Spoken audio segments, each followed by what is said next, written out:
Welcome to EQBloom. In today's video, we're exploring one of the most fascinating and empowering concepts in all of neuroscience, neuroplasticity, and how it uniquely shapes the teenage brain.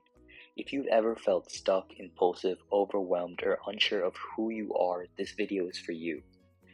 During adolescence, your brain is undergoing one of the most critical transformations of your life. Your habits, your self-concept, your ability to regulate emotions, these aren't set in stone. They're still being wired.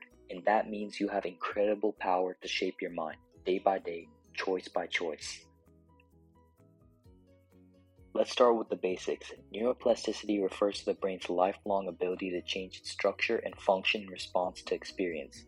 This doesn't mean your brain is like clay that can be molded into anything, but it does mean your brain is dynamic. It adapts, it learns, it rewires.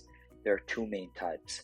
Structural plasticity, where the actual anatomy of the brain changes, like growing new synapses or pruning old ones. Number 2, functional plasticity, where existing circuits take on new roles, especially after injury or during intense learning.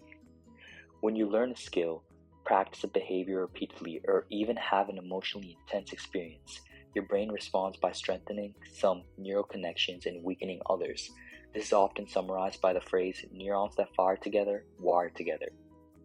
Adolescence is a time when this plasticity is at its peak. Circuits that handle memory, emotional regulation, decision-making, and social behavior are being refined, meaning they're open to influence. What you do now doesn't just affect your current performance, it shapes your brain's future architecture. One major process driving neuroplasticity in teens is called synaptic pruning. Think of your brain like a garden. During childhood, your brain grows a massive number of synaptic connections, billions of neural branches sprouting in every direction. But just like a garden with too many tangled vines, this overgrowth isn't always helpful. Some connections are redundant or inefficient. That's where pruning comes in. The brain removes weak or unused connections while strengthening the ones that are used frequently. This is the use it or lose it principle in action. Why does this matter? Because it means every time you engage in behavior, whether it's practicing piano, avoiding homework, or staying up late scrolling social media, you're signaling to your brain, this is important, strengthen this circuit. The prefrontal cortex, your brain's center for planning, logic, and impulse control, is one of the last regions to mature, and pruning is essential for its development. Efficient pruning means sharper focus, better emotional control, and stronger decision making. Alongside pruning, your brain is also undergoing a process called myelination. Think of your neurons like electric wires. Myelin is the insulation that wraps around those wires, allowing signals to travel faster and more efficiently. During the teen years, myelination increases dramatically, especially in areas like the prefrontal cortex or corpus callosum, the bridge between the brain's hemispheres. This explains why teens often experience a leap in mental abilities around mid to late adolescence. Tasks that once felt difficult, like controlling impulses, organizing thoughts, or managing emotions, gradually becomes easier, but it's a slow process. In fact, full myelination in some brain areas continues well into your mid-20s. Myelination is also experience dependent, meaning the more you practice certain cognitive or emotional tasks, the more efficient your brain encodes them. It's not just about what you do, it's about how often and consistently you do it. Neuroplasticity isn't just about academic skills or motor abilities. It plays a massive role in identity formation and emotional development. As a teen, your brain is actively wiring templates for who you are, how you relate to others, how you respond to stress, what you believe about your worth and potential.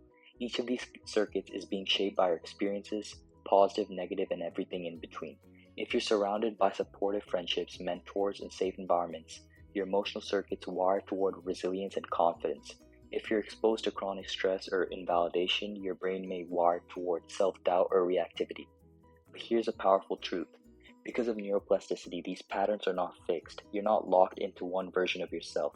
Identity isn't discovered, it's built day by day, moment by moment. This period is also when you're most sensitive to feedback, what others think of you, how you compare yourself to peers. These experiences don't hit emotionally. They leave biological footprints in the brain.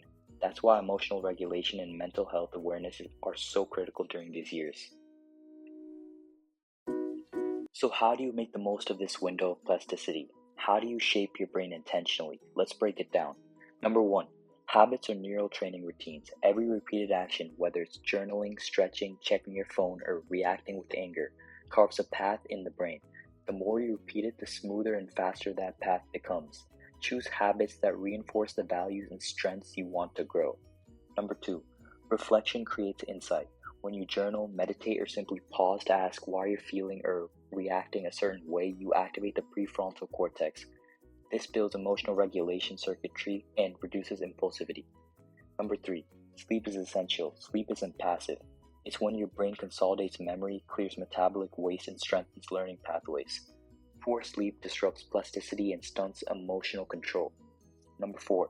Nutrition feeds your neurons. Omega-3 fatty acids, antioxidants, and essential vitamins support synapse formation and reduce inflammation, both of which are critical for a healthy growing brain.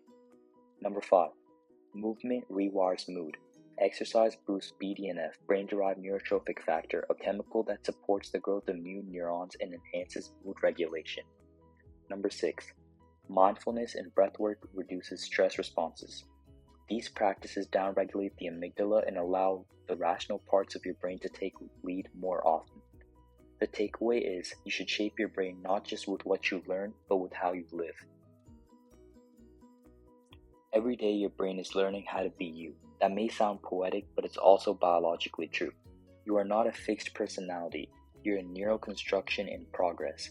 Yourself is a pattern, a dynamic pattern of circuits that are still changing, growing, and refining themselves based on what you choose to do and feel. So ask yourself, what kind of person am I becoming through repetition? Are my habits aligning with the identity I want to build?